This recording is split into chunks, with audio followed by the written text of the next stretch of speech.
Greetings. Oh. Hi, everybody. You can hear you. Great. Great.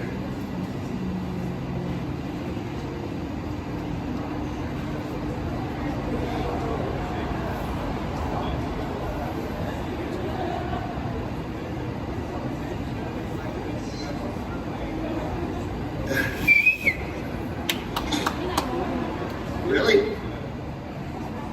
Yeah. It's quite fun. All right. So, thank you guys. I'll be right back. I will introduce All right. the event in Czech language, which will be a bit weird for you guys. Dobrý večer, já vás moc vítám srdečně tady na dnešním zahájení letního kina, naší série, která v průběhu léta každou středu můžete si chodit na filmy. A dneska mám takovou jako velkou radost a je mi velkou ctí, že se nám podařilo získat ten úžasný dokument podle mýho vkusu, teda, který samozřejmě je velmi jako subjektivní, jedný z nejlepších kapel v historii, minimálně pro mě a evidentně i pro vás, který se jste dneska sešli v takhle krásném hojným počtu, Fugazi. A budeme ten film promítat teda za úvodu jednoho z kurátorů, že ten film nemá režisér, ale o tom tomu se dostaneme tady potom s Banánem, který vám dělá krátký interview tady s našimi hosty. Nicméně ten event, jednou z podmínek bylo, že máme najít organizaci, na kterou bychom mohli přispět nějaký na příspěvek na její jako fungování, non-profit, a to je organizace Kuchařky bez domova. Já bych chtěl teďka pozvat sem Olgu. Olga je tady. Která vám řekne za organizaci pár slov. Tak já moc za první děkuji, že jsme mohli teda se na tom podílet, že jste na nás mysleli. My jsme organizace, která už 7 let zaměstná ženy, které překonaly bezdomovectví. Je to, myslím, velký kus odvahy v tomto udělat. A tenhle rok jsme bohužel měli trochu smůlu, protože jsme nedostali jeden zásadní grant, takže vlastně máme takovou sbírku na naše pokračování v tomto roce, takže vaše dobrovolné příspěvky na vstupní dneska jdou na zaměstnávání žen, který opravdu zažili těžký život. A jestli jste ještě nepřispěli, tak určitě můžete tamhle u nás na stánku a máme taky nějaký merče a podobné věci. And should I say that in English as well?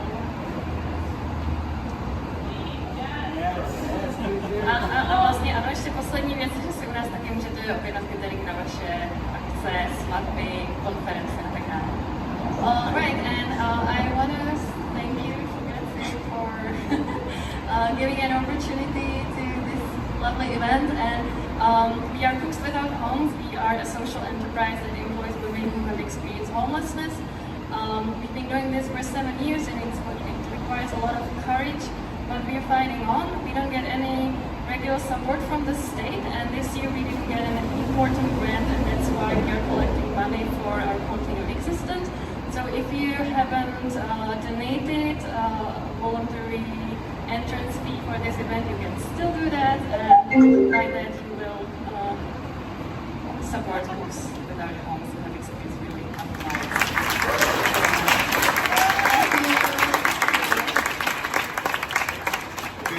I'll just repeat myself in English for those who speak English. The film is without Czech subtitles, so it might be a little bit challenging, but I believe it will have no difference on the big impact that it will make. I was just saying, my name is Václav, I'm the music curator here at MeetFactory, and with my big pleasure will be representing this film about one of my favorite bands, Fugazi, with the presence of members of the band and one of the curators of the film, because the film doesn't have really a director. It's a collection of recordings from the fans, which are the most important for this band. And the summer cinema series starts today at MeetFactory, and every Wednesday you can come here to watch films with the highway above you and see all sorts of films. And my dear friend Milan will now lead an interview with the artists. Thank you.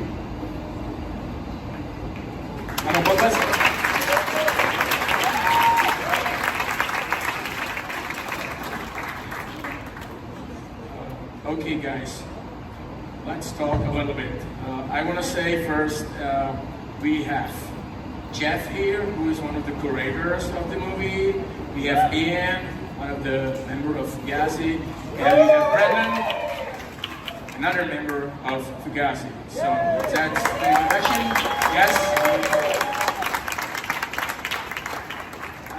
I wanted to say a big thank you, guys, that it's possible to have you here and to talk a little bit before we will see the movie. We really appreciate it, and we are very happy that we can have you here.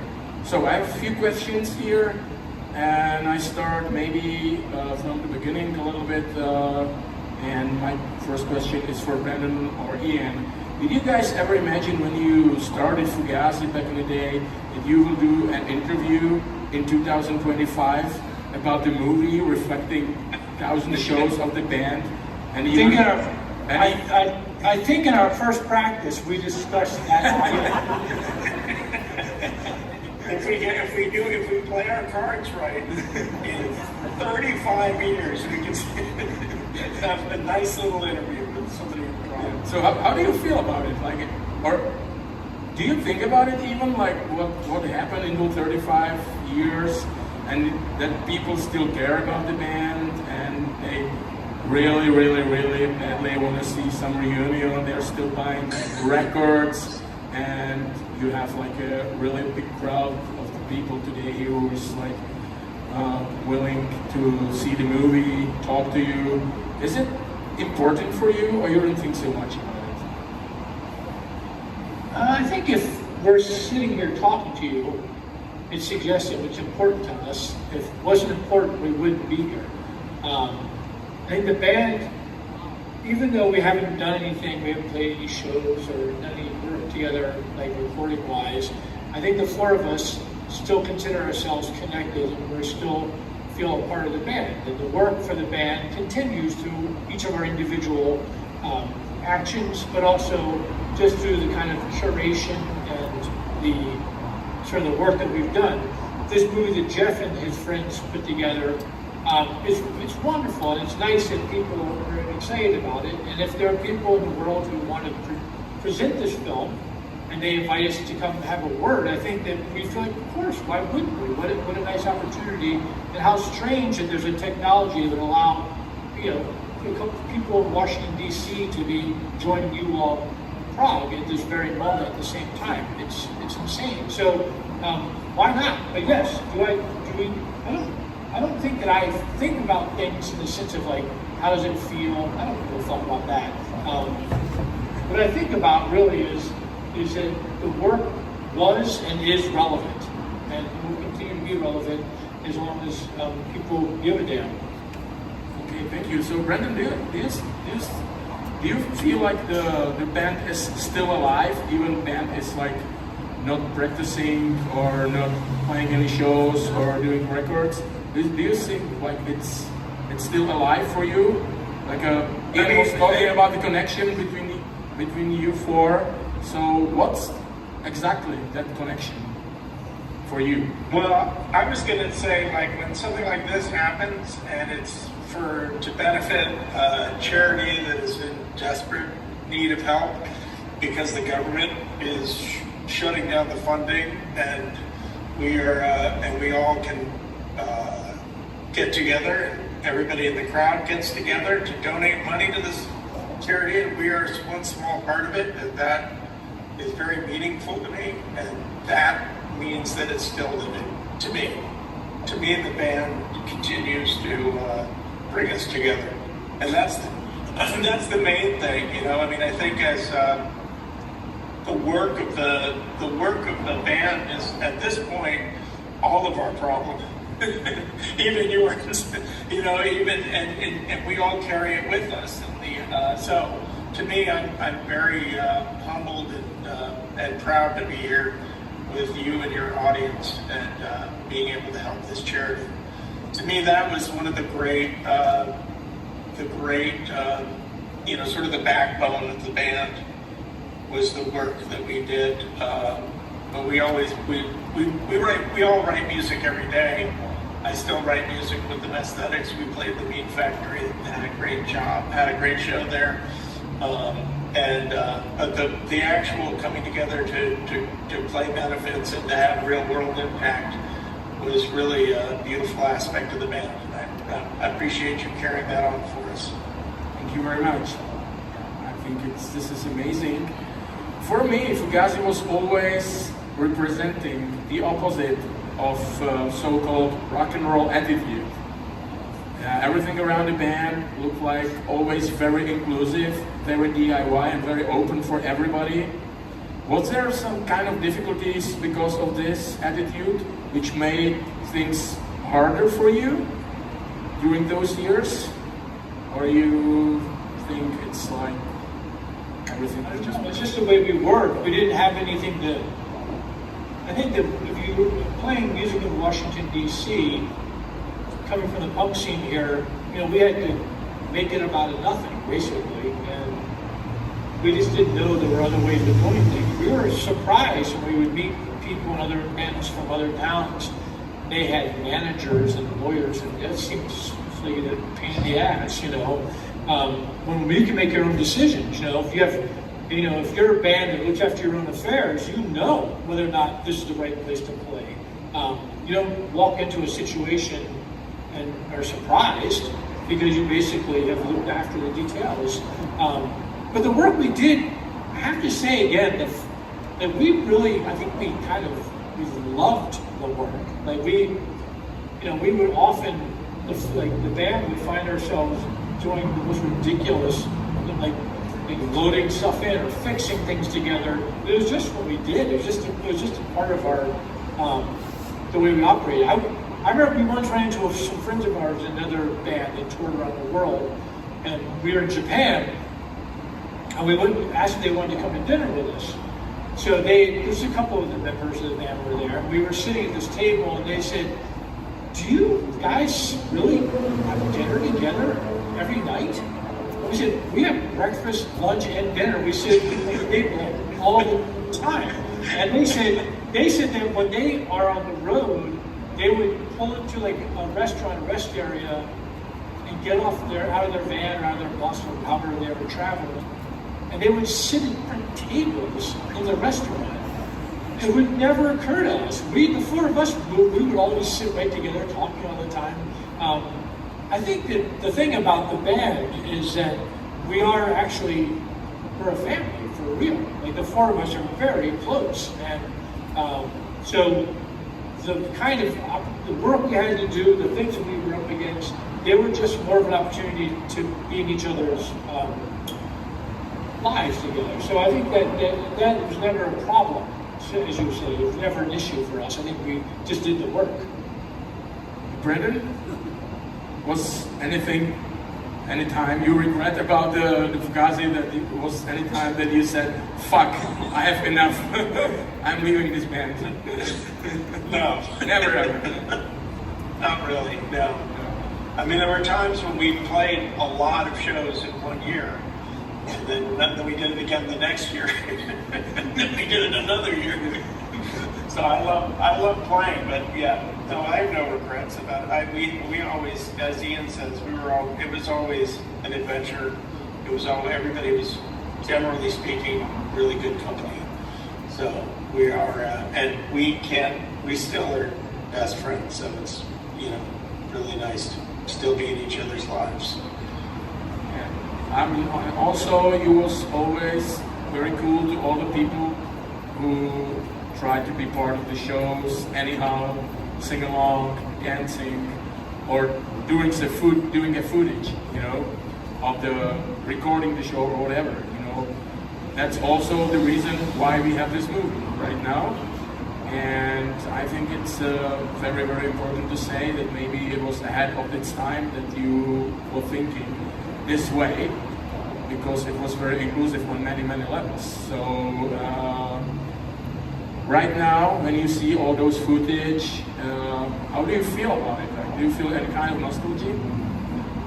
If you see all those recordings, and do you remember some of the shows?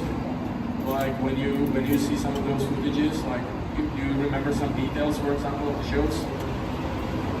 Of course, yeah. I know. I remember. I mean, those shows were. Yeah, I remember most of the shows, or certainly the rooms that I can remember. nostalgia is not, I'm not a nostalgic person, and I'm not particularly sentimental.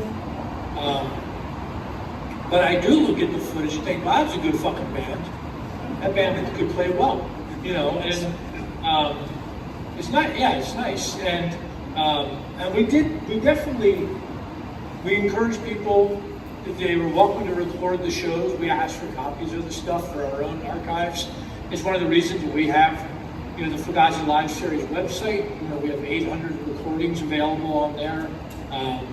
Is because people were documenting the band. And I think that we thought, well, if you're going to make a document, that's great. And at that time, of course, in the late 80s and early 90s, there were not that many people shooting video. So the fact that Jeff and Joe and Joseph Padasol, the people who put together this film, that they were able to find the actual videographers, the people that shot this stuff, and to restore the footage as well as they did and edit together, and to kind of honor the kind of forward thinking that these videographers were doing by capturing these moments. And I think it's really, it's kind of incredible. I love the way what they came up with. It's a little weird because Fugazi was a band for 15 years, and we played a lot of shows. You know, we were an active band for 15 years. We played a lot of shows. We wrote a lot of songs, and in some ways, the footage of this thing leans a little bit towards the earlier part of the band, which was great. But it's funny. It really makes us think like, oh shit, we need to do part 2 and part 3 and part 6, etc., etc. So. But anyway, so to answer your question, for me, I'm not sentimental about it, but I like it. It's cool. So, Jeff, you like it also? Yes. Very happy with it. That we can share it like this around the world. And we made it to commemorate basically the 20th anniversary of the final show in London, in England in 2002. So we ended up premiering this 2 years ago in Washington D.C. area, and it was done in a pretty tight turnaround time. We made it really quickly, 6 months, I'll say, with the idea to then to actually then finishing it. But we had really intense 2 months, and a lot of that was, Ian was able to open up the Discord archive, and because he had a lot of material that he didn't know was on it, because people had been sending over the years tapes, submitting them, and so they weren't transferred. Joseph Padasol had a studio. Joe Gross was in Austin, Texas, but he traveled back. He's from the Washington area. So it was a whole team effort from all of us. And Brendan worked on the sound. And Brendan worked on the sound, exactly. Because that from the tapes, from the Fugazi Live Series tapes. And what was really remarkable, though, is it started off just when I saw the band and I was looking. We thought we would commemorate, have a screening of Instrument at the movie theater that we worked with.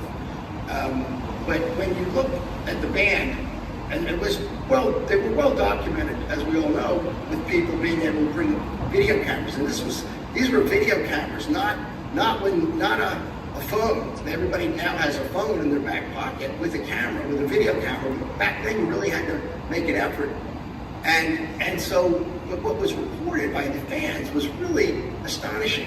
And then it was like, wow. I pitched Ian first with the idea of let's kind of recreate the live experience with a lot of this recorded videotape material that really we just knew it was online on YouTube first. And so it was like great, but Ian had an idea, and I think it was obviously the right one, to really commemorate the videographers, the filmmakers, as well as the band, if not equal, because it was their effort, their initiative. That's why we're here in the first place, because they recorded it. The band, of course, let them bring cameras, but they had to do it. It was hard work, because of that, they deserved equal billing, more or less. And that was a really great part of this, be able to showcase their effort. And that's why Joe, Joseph, and I were curators with this. And Joseph edited it and did a great job. But it's all the filmmakers, the individual filmmakers, it's their work that really is, the star of this. They're the ones, they're the directors. But it was neat to get their comment. We were able to talk to them, to get us some sound bites from them to discuss what they did. And we wove it all together, and I think it's great. The songs are complete. A lot of these songs you can find them on YouTube. You can find them online. But what was great was we went back and got the source in a very tight turnaround time. We were able to locate the source material for just about everything. And then, so the footage looks great, and Brendan's effort of matching the audio to the video was done, really quickly. But it's really, it really sounds. That's key. I mean, that was really important. Not just to get the good original source footage, and also get the best audio possible. And it all came together, and I'm really proud of it. And speaking for Joe and Joseph, and of course the band. In this respect, I'm proud of what we were able to do, and it's great that it's able to screen globally as well. Continue to find audiences, and it's ideal and best in a group setting with an audience, with a live audience. In fact, that's how we don't stream this. It's not available online. It's not for sale, and all screenings have a charity component. So, thank you very much. You said the people are the directors, which is the people who did the footage, are the directors. I think it's amazing that you see it this way. So that's the reason why you don't call it documentary, right? And why you don't call yourself like a director or a curator, because you feel that people, or you see it like the people who did the footage are the equal part of this movie, and maybe the most important part, because they did the movie. Is it right? Is it important for you not to call it documentary? It's not just a question for Jeff, but also for Ian or Brendan. Yeah. Go on, Jeff. I think there's documentary component. In fact, there's a lot of material that's from international recordings that were on. We had PAL transfers that were TV shows, and Ian was interviewed by this one film. A lot of people were like, they thought it was too late to submit material. We really turned up some great stuff that hadn't been seen before. I mean, one fellow, Sean Capone, had a video fanzine that had a mini documentary, and that's in this. You can see that in the program, and so there is documentary to this, no doubt. But I think it's really a curation of elements, and it's fine. I mean, all three of us were fine being able to say that this is we're curators. We're all fans, and we're all interested in preservation and in legacy. And again, there's documentary component within, but it's not. And there is one interview. We did one interview on camera that with Carney, who did the fanzine, and a really interesting exhibit about Fugazi's Reach. It was a gallery exhibit. You'll see that in the film. We did shoot some original material, but most of it is curated from content that was already recorded.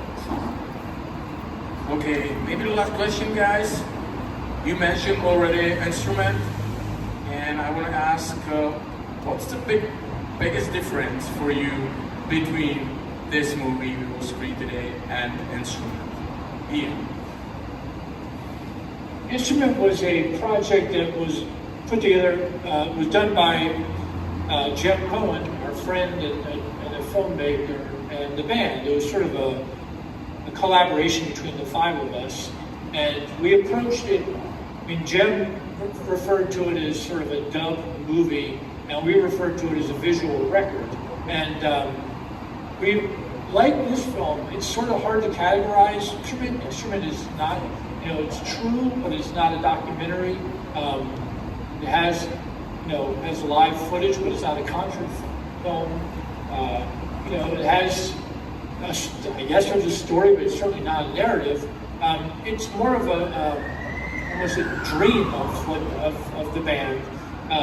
So I think I like making things that don't really fit into any kind of definable category. So that project was something that we did very much when we were active as a band. So we approached it as one of our releases.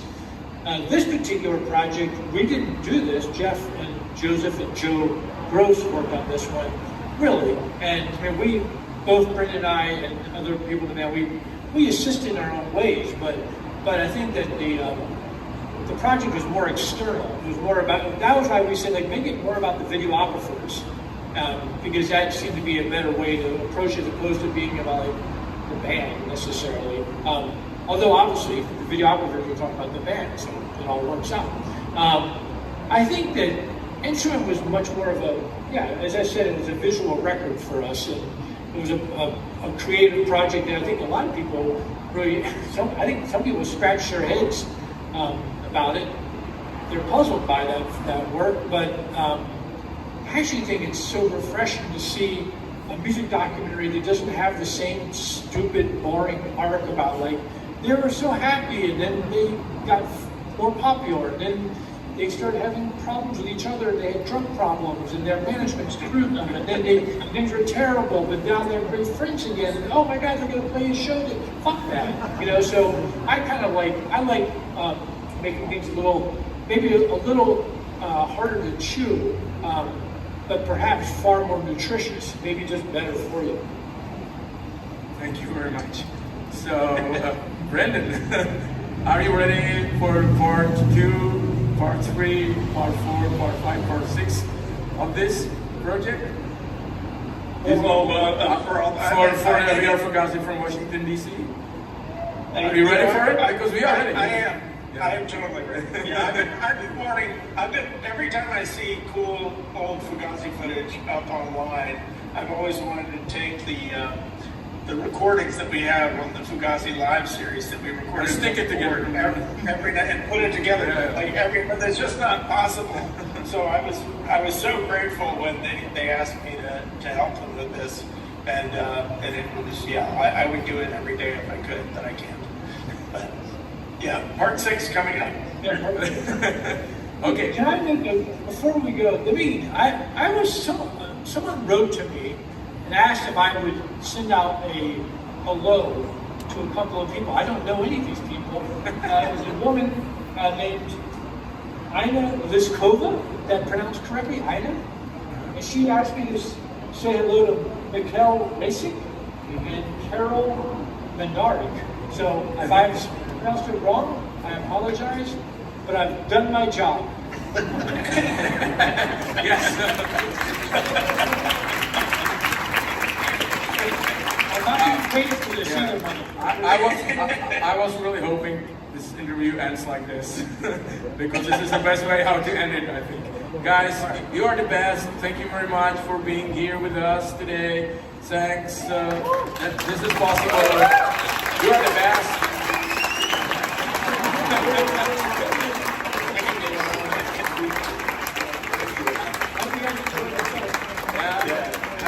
you. Goodbye. Thank you. Thank you so much. Take care. Bye. Bye-bye, I love you guys. Love you too, man. Take care. Bye. Tak moc děkuju Banánovi za krásný rozhovor a teď si to můžeme vychutnat. Jeff, see you. Bye-bye, sorry. It's fine. It's all yours now. It's all yours. Have a good screening. Take care. Thanks so much. We'll be in touch. Bye. Thank you. Bye.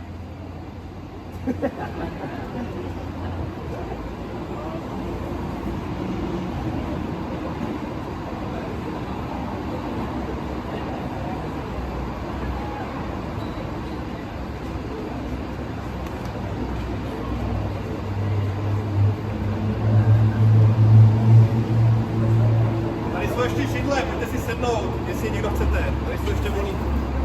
Pardon, já jsem to zapomněl.